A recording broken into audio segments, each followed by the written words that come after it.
अस्सलाम वालेकुम।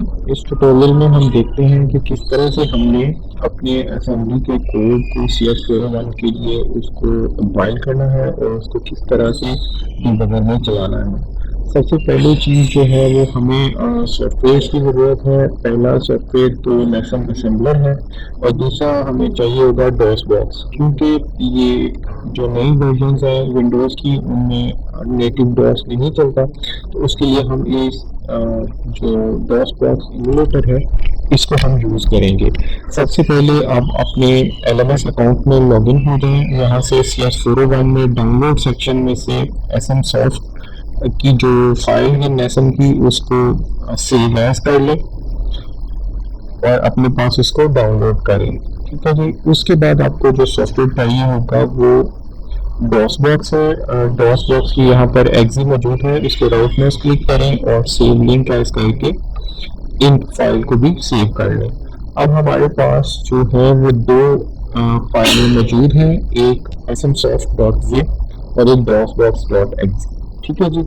सबसे पहले आपने क्या करना है कि अपने smsoft को इसको एक्सट्रैक्ट कर लेना है। ये एक्सट्रैक्ट करने के बाद हमारे पास ये smsoft जो है वो उस फोल्डर के अंदर एक्सट्रैक्ट हो गया है। इस फोल्डर को उठाकर आप अपने किसी भी कंप्यूटर में किसी ऐसे एड्रेस पर रखते हैं जिसको एक्सेस करना आसान हो, जो एड्रेस आपको याद करना आसान हो। ठीक है जी। मैंने इसको वाई ड्राइव की रूट पर जो है वो रख लिया है। ठीक है जी। अब हम इसके अंदर चेक कर लेते हैं कि ये सारे कंटेंट्स इसके अंदर मौजूद हैं। ये nasm.exe है, ये हमारी डिबगर की एग्जी है जिनको हम यूज़ करेंगे। उसके बाद दूसरा स्टेप आपने करना है कि जो आपने डॉसबॉक्स को डाउनलोड किया था उसको आपने इंस्टॉल कर लेना है। आपके पास कोई भी वर्जन हो, 32 बिट हो, 64 हो, विंडोज 7 हो, 10 हो, 8 हो, तमाम वर्जन्स के लिए ये डॉसबॉक्स जो है वो चलेगा। उसके बाद इसको इंस्टॉल कर लें। उसके बाद आप देखेंगे कि डॉसबॉक्स इंस्टॉल होने के बाद उसका आइकॉन यहाँ पर आपके पास डेस्कटॉप पर अपीयर हो गया है। आप इस पर डबल क्लिक करेंगे और डबल क्लिक करने के बाद हम अब जो है वो एक वर्चुअल जो फोल्डर है जहाँ पर हमने अपने असेंबलर को एक्सट्रैक्ट किया था उसको यहाँ पर माउंट करेंगे। हमने माई कंप्यूटर के अंदर वर्ड ड्राइव के अंदर smsoft के फोल्डर के अंदर अपने NASM को एक्सट्रैक्ट किया हुआ है। ठीक है। अब हम इस फोल्डर की ये जो लोकेशन है वाई smsoft, इसको एज एम ड्राइव या कोई भी ड्राइव लेटर उसके अगेंस्ट में डॉट बॉक्स के अंदर माउंट कर लेंगे। ठीक है जी। अब हम यहाँ पर माउंट कमांड एंटर करते हैं, माउंट स्पेस जो भी ड्राइव का नाम रखना चाहते हैं जैसे m कॉलन और ये लोकेशन जहाँ पर हमने अपने NASM को एक्सट्रैक्ट किया हुआ है Z ड्राइव के अंदर SM सॉफ्ट। ठीक है जी। यहाँ पर ड्राइव के रूप में रखने का मकसद ये था कि ऐसा एड्रेस हो जो हमें आसानी से याद रहे। ठीक है जी। हमारे पास एरर आ गया। हम ऐसे जो है वो लोकेशन को माउंट करने की कोशिश कर रहे हैं जो कि हमारे सिस्टम पर एग्जिस्ट ही नहीं करती। ठीक है। अब हम करेक्ट अगर पा देंगे तो फिर हमारा माउंट जो है वो सक्सेसफुली हो जाएगा। Mount M drive colon Y drive के अंदर हमारे पास smsoft का फोल्डर था, उसके अंदर जो है वो हमने NASM को एक्सट्रैक्ट किया हुआ। अगर हम जब माउंट कर देते हैं अब आपके पास मैसेज आएगा drive N is mounted as local directory Y smsoft। इस तरह से हम अब इस ड्राइव के अंदर चले जाएंगे। एम ड्राइव में जाने के लिए एन कॉलन एंटर और इसके अंदर dir प्रेस करेंगे तो आप देख रहे हैं कि हमारे पास वो सारी फाइलें यहाँ पर मौजूद हैं। अब जो तीसरा काम हमने करना है, हमने कोड को लिखना है।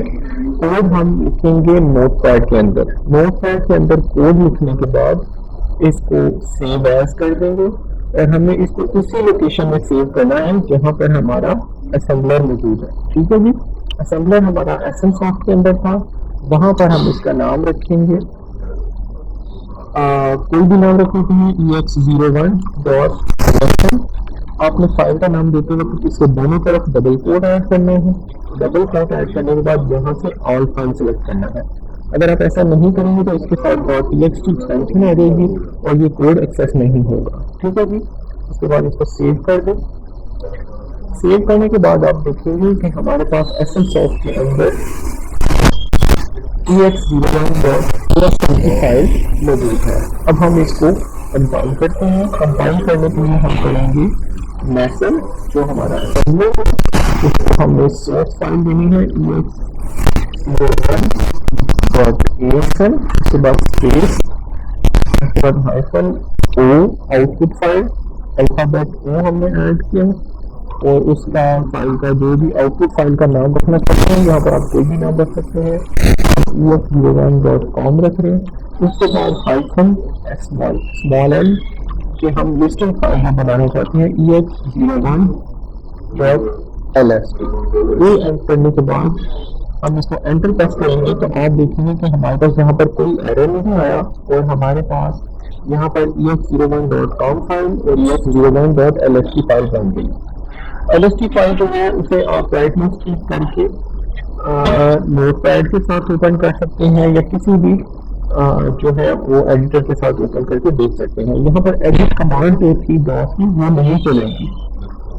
अच्छा जी, उसके बाद हम ex01.com को स्टेप बाय स्टेप एग्जीक्यूट करते हैं। हम अपने डिबगर का नाम और आगे जिस फाइल को हमने स्टेप बाय स्टेप एग्जीक्यूट कराना है ex01.com इसको लिखकर एंटर प्रेस करते हैं।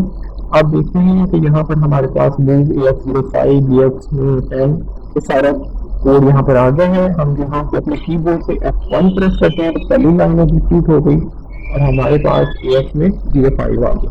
उसके बाद हम दोबारा F1 प्रेस करते हैं तो हमारे पास bx में 10 मूव हो गया। फिर हम F1 प्रेस करते हैं तो हमारे पास इन दोनों का सम होगा जो है वो ax के अंदर इनका सम 15 आ गया। फिर हम F1 प्रेस करते हैं तो ax के अंदर जो है वो टर्मिनेशन के लिए जो वैल्यू है वो लोड हो गई और फिर इंटरप्ट 21 फायर हुआ दोबारा F1 प्रेस करने के बाद और हमारा प्रोग्राम टर्मिनेट हो गया। ठीक है जी।